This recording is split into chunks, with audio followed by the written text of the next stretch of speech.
നാരങ്ങ വെള്ളത്തിന് ആവശ്യമായ ഈ 3 ഏലക്ക, അത് ചെറുതായതുകൊണ്ടാണ് ഞാൻ 3 എടുത്തത്. 2 ആയാലും മതി. അത് ഇട്ട് കൊടുക്കാം ഈ മിക്സിയുടെ ജാറിലോട്ട്. ഇഞ്ചി അരിഞ്ഞതും കൂടി ഇട്ട് കൊടുക്കാം.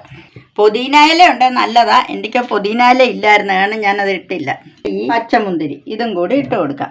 ഇത് അടിച്ചെടുക്കാൻ വേണ്ടി ഒരു സ്വല്പം വെള്ളം കൂടി ചേർത്ത് അടിച്ചെടുക്കാം. പഞ്ചസാരയും കൂടി ഒന്ന് പൊടിച്ചെടുക്കാം.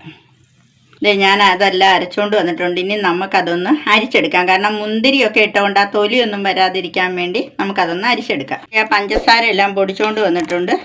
അതും കൂടി ഇതിനകത്ത് ഇട്ട് കൊടുക്കാം. പൊടിച്ചുകൊണ്ട് എളുപ്പം നലിക്കും. നമ്മൾ ഒന്നായിട്ടിട്ടാൽ താമസമല്ലേ, അത് ആ പൊടിച്ചെടുത്ത്. നാരങ്ങ പിഴിഞ്ഞ് നല്ല ഇതാക്കി എടുത്തിട്ടുണ്ട്. അതും കൂടി ഒഴിച്ചു കൊടുക്കുക.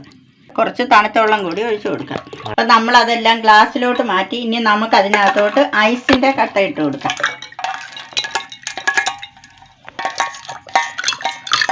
അപ്പം നമ്മളിത് നാരങ്ങ വെള്ളം എല്ലാം റെഡി ആയിട്ടുണ്ട്.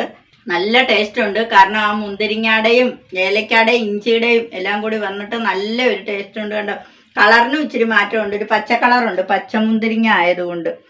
ഫോണിൽ ഇനി കാണുമോയെന്ന് അറിയത്തില്ല, പക്ഷെ പച്ച കളറായിട്ടാണ് നമുക്ക് കാണുന്നത്.